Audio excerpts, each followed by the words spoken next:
Lucknow Kesari Kheda ward 36 से पार्षद प्रत्याशी संदीप सिंह यादव की प्रेस वार्ता 27 अप्रैल 2023 को लखनऊ के केसरी खेड़ा वार्ड 36 से भारतीय जनता पार्टी ने जनप्रिय नेता समाजसेवी संदीप सिंह यादव ने आज अपने केसरी खेड़ा वार्ड के कार्यालय पर प्रेस वार्ता की। बीजेपी ने उन्हें अपना पार्षद प्रत्याशी बनाया है। संदीप सिंह यादव ने मीडिया से बात करते हुए बताया कि पार्टी के दिशा निर्देशन में वार्ड के सभी क्षेत्रों में जनसंपर्क कर रहे हैं। उन्हें देवतुल्य जनता जनार्दन का पुरजोर समर्थन मिल रहा है। केसरी खेड़ा वार्ड की जनता ने भारी मतों से चुनाव जिताने का संकल्प लिया है। उनका कहना है कि लखनऊ के 110 वार्डों में केसरी खेड़ा वार्ड की जीत ऐतिहासिक जीत होगी। आइए देखते हैं। लखनऊ से अनुभव, इंडिया न्यूज हिंदी दैनिक समाचार पत्र के bureau chief Amit Srivastava, UP head ground zero report. नमस्कार, मैं हूं अमित श्रीवास्तव, एआई से अनुभव इंडिया न्यूज हिंदी दैनिक समाचार पत्र।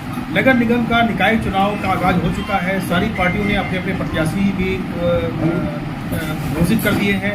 जो निर्दलीय है वो भी है और जो पार्टी से है वो भी है। इस समय मैं लखनऊ के केसरी खेड़ा वार्ड संख्या 36 से हूँ, जहाँ पे बीजेपी के प्रत्याशी संदीप सिंह यादव जी हमारे साथ में हैं। आइए उनसे बात करते हैं कि निकाय चुनाव को लेकर के उनकी तरफ से क्या तैयारियां चल रही हैं, किस तरीके से उनके द्वारा जनसंपर्क किया जा रहा है। संदीप जी, सबसे पहले तो आपका हमारे एआई में बहुत बहुत स्वागत है। धन्यवाद सर। मेरा पहला क्वेश्चन ये है कि आपका जनसंपर्क किस तरीके से चल रहा है? सर, हम लोग ज़्यादा से ज़्यादा डोर टू डोर लोगों के बीच पहुँचना चाहते हैं, क्योंकि हर व्यक्ति अपने प्रत्याशी को देखना चाहता है। भाई, प्रत्याशी को पहचानेंगे नहीं तो अपनी समस्या कैसे कहेंगे वो। इसलिए हम लोग हर घर में जाने की कोशिश कर रहे हैं, चाहे वो गलियों में हो, चाहे वो नालियों के बीच में हो। आप हमारे देवपुर की समझ लीजिए सर, केसरी खेड़ा में ऐसे गाँव हैं, ऐसा कोना है जहाँ पर लोग पहुँच नहीं पा रहे हैं। हम पहुँचने का काम कर रहे हैं। जब तक हम उनके बीच जाएंगे, उनकी परेशानी हम कैसे सुनेंगे। यहाँ पर देखा गया है कि निकाय चुनाव जो व्यक्तिगत चुनाव होता है, इसका पार्टी विशेष से कोई लेना देना नहीं होता है, लेकिन फिर भी आप बीजेपी पार्टी के प्रत्याशी हैं, उसको किस नज़र से देखते हैं? सर देखिए, चुनाव तो व्यक्तिगत होता है। अगर व्यक्तिगत होता तो पार्टियां इन्वॉल्व ना होती। चुनाव पार्टियों से ही होता है और चुनाव व्यक्तिगत भी होता है। निकाय चुनाव में जो पार्षद होता है वो क्षेत्रीय जनता के द्वारा, जिसका समावेश बहुत अच्छा होता है, जनता उसी को लेती है, क्योंकि वो हर वक्त 24/7 जनता के बीच में रहता है। क्योंकि और भी जो नेता होते हैं, चाहे विधायक हो या कैबिनेट मंत्री हो, वो जनता के बीच में सालों गायब रहते हैं, लेकिन पार्षद जो होता है वो 24 घंटे रहता है। तो मेरा कहने का मतलब ये है कि उसको किस वजह से देखते हैं आप? व्यक्तिगत देखते हैं कि पार्टी विशेष से देखते हैं? आप अपने आप को क्या मानते हैं, व्यक्तिगत की पार्टी विशेष? नहीं, मैं पार्टी से जुड़ा हुआ हूँ, लेकिन चुनाव व्यक्तिगत होता है, ये सच्चाई है। और व्यक्तिगत 2017 के चुनाव में अगर आप लोग पिछला देख लें इतिहास, तो व्यक्तिगत वोट 2232 वोट के रूप में मुझे जनता से प्रेम मिला था। अगर कुछ वोटों से मैं चुनाव हार गया था, जबकि केसरी खेड़ा, गंगा खेड़ा जैसे हमारे यादव क्षेत्र से 115 वोट नोटा पे गया था। अगर वो 115 वोट, क्योंकि मेरा चुनाव जी सबसे नीचे था, अगर वो 115 वोट मेरे पक्ष में गया होता तो शायद परिणाम पिछली बार 2017 में कुछ और हुआ था। पिछली बार किस पार्टी से थे आप? निर्दलीय थे, किसी पार्टी से जुड़े हुए थे? मैं इंडिपेंडेंट चुनाव लड़ा था। निर्दलीय जी। और जनता ने इतना प्रेम दिया कि 2232 मत निर्दलीय के रूप में पाना बहुत बड़ी बात होती है। मैं जनता का धन्यवाद देना चाहता हूँ कि जनता ने मुझे सुन के भेजा।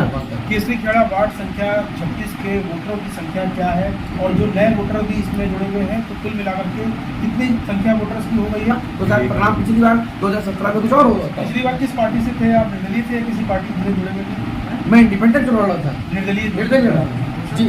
और जनता ने इतना प्रेम दिया कि 2232 मत निर्दलीय के रूप में पाना बहुत बड़ी बात होती है। मैं जनता का धन्यवाद देना चाहता हूँ कि जनता ने मुझे सुन के भेजा। केसरी खेड़ा वार्ड संख्या 36 के वोटरों की संख्या क्या है, और जो नए वोटर भी इसमें जुड़े हुए हैं, तो कुल मिलाकर के कितनी संख्या वोटर्स की हो गई है? और आपको क्या लगता है कि कितने % वोटर्स जो है वो आपकी तरफ रुझान रहेगा उनका, और वो आपको पूर्ण बहुमत से जिताएंगे? देखिए सर, केसरी खेड़ा वार्ड में 2017 में 26,000 वोटर, अभी वर्तमान में 2022 में हमारे यहाँ 32,000 वोटर हो चुका है। अब 32,000 वोटर में पिछली बार जैसे 26,000 था, 10,500 के लगभग वोट पड़ा था। इस बार वर्तमान में मुझे लग रहा है कि 14,000 से वोट कम नहीं पड़ने वाला है, क्योंकि पिछली बार हमारे यहाँ पोलिंग स्टेशन कम थे, इस बार पोलिंग स्टेशन बढ़ चुके हैं। जब पोलिंग स्टेशन बढ़ेंगे तो भीड़ कम होगी, जनता को वोट डालने में आसानी होती है। ऐसे जनता भीड़ देख के वापस हो जाती है, और जनता वोट डालने का जनता चाहती है कि मैं अपना मत का पूरा प्रयोग करूँ। जब वो प्रयोग करेगी तभी वो अपने पार्षद से अपनी बात को रखने का अधिकार रखेगी। 3 मूलभूत जरूरतें होती हैं, सड़क, पानी और बिजली। उस पर क्या कार्य करेंगे आप? सर देखिए, हमारे यहाँ केसरी वार्ड में कनौसी, संगम विहार, खुशी विहार, ये उदयपुर, ये ऐसे नए डेवलपमेंट एरिया हैं जहाँ पर मकान तेजी से बन रहे हैं। जैसे RDSO हो गया, मेहंदी खेड़ा हो गया, तेजी खेड़ा हो गया, विक्रम नगर हो गया, शूर नगर हो गया। ये हमारी पुरानी आबादी के रूप में यहाँ पर लोग बसे हुए हैं। यहाँ पर परेशानियाँ हैं, पानी की निकासी बहुत ज़्यादा समस्या है। पानी की निकासी, साफ सफाई की समस्या बहुत ज़्यादा है इस क्षेत्र में। जहाँ मैंने बताया आपको, कनौसी, केसरी खेड़ा, महाराजापुरम, खुशी विहार, एकता नगर, संगम विहार, यहाँ पर नई सड़कों का निर्माण होना है। तो हम लोग जीतने के बाद पूरी कोशिश करेंगे सीट नेतृत्व से इस उपदाय राज्यों को पूरी करेंगे। चलिए, बहुत बहुत शुभकामनाएं। मैं अपने चैनल के माध्यम से भी आपको शुभकामना देता हूं कि आप पूरी बहुमत से जीते। एक आखिरी सवाल आपसे मेरा है कि निकाय चुनाव की जो डेट थी वो काफ़ी बढ़ती हुई आ गई है, ऐसे समय पे आ गई है जब प्रचंड गर्मी पड़ रही है। उसको देखते हुए आप वोटरों से क्या अपील करेंगे, क्योंकि 4 मई का जो वोटिंग का डेट दिया गया है वो काफ़ी गर्म दिन होगा और रहता है, हर साल वैसा रहता है। तो वो बड़ा ही वोटर्स के लिए बड़ा ही चुनौतीपूर्ण रहेगा, क्योंकि सुबह से लेकर के और 3-4 बजे तक, 5 बजे तक, 4 बजे के आसपास तक गर्म बहुत ज़्यादा होती है और वोटर्स उसमें निकलेंगे नहीं निकलेंगे, उसके लिए क्या कहना चाहेंगे? देखिए, मैं जनता से क्योंकि कहीं ना कहीं वोट गर्मी की वजह से अगर आदमी नहीं निकला तो वोट कट जाएगा।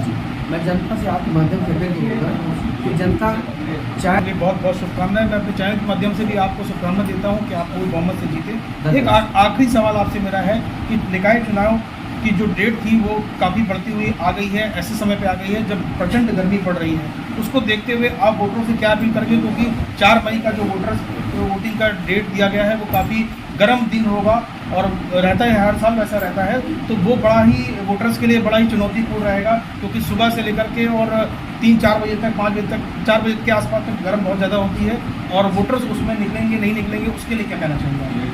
देखिए, मैं जनता से क्योंकि कहीं ना कहीं वोट गर्मी की वजह से अगर आदमी नहीं निकला तो वोट कट जाएगा। मैं जनता से आपके माध्यम से अपील करूँगा कि जनता चाय नाश्ता बाद में करें, पहले वोट डालें, क्योंकि जनता को 5 साल में एक बार अपना पार्षद चुनने का मौका मिलता है। इस चीज़ से आप महरूम मत रहें। अगर आप वोट डालेंगे, आप अपने दिल पे हाथ रख के अपने पार्षद के पास जाएंगे और उससे लड़ाई करेंगे अपने काम के लिए कि मैंने आपको मत दिया था, अब आप काम करने का काम आपका है, विकास आप करेंगे हमारे क्षेत्र में। लेकिन अगर आप वोट डालने आप नहीं जाएंगे तो बहुत बड़ी बात है, आपको वोट डालना पड़ेगा। और हाँ, गर्मी बहुत ज़्यादा है, इसके लिए जितना जल्दी हो सके आप वोट डाल दीजिए और वोट डालने का काम करिए और अपना पार्षद चुनिए। और कोशिश करिएगा कि पोलिंग बूथ जो आपके क्षेत्र के जो पोलिंग बूथ होंगे वहाँ पे पानी वानी की व्यवस्था कराइएगा, ताकि जो भी बुजुर्ग कोई आ रहा है या कोई यंगस्टर आ रहा है या कोई ऐसा व्यक्ति जो बीमार है उसको पानी वानी की व्यवस्था हो, ताकि वो वहाँ पर आकर के और अपना वोट ठीक से दे दे, बीमार ना पड़े, तबियत ना उसकी खराब हो। तो आप थे संदीप यादव जी, पार्षद प्रत्याशी बीजेपी से केसरी खेड़ा वार्ड संख्या 36 से, जिनका साफ तौर से कहना था कि इस बार, अगर पिछली बार इन्होंने निर्दलीय चुनाव लड़ा था और सेकंड रनर थे और काफ़ी संख्या इनको जनता ने इनको पसंद भी किया था, इस बार ये बीजेपी के द्वारा चुने गए हैं और इनकी आशा है और इनका विश्वास है कि इनके क्षेत्र की जनता इनको पूर्ण बहुमत से विजयी बनाएगी। मैं अपने सहयोगी के साथ अनुभव इंडिया से अमित श्रीवास्तव, केसरी खेड़ा वार्ड 36, लखनऊ।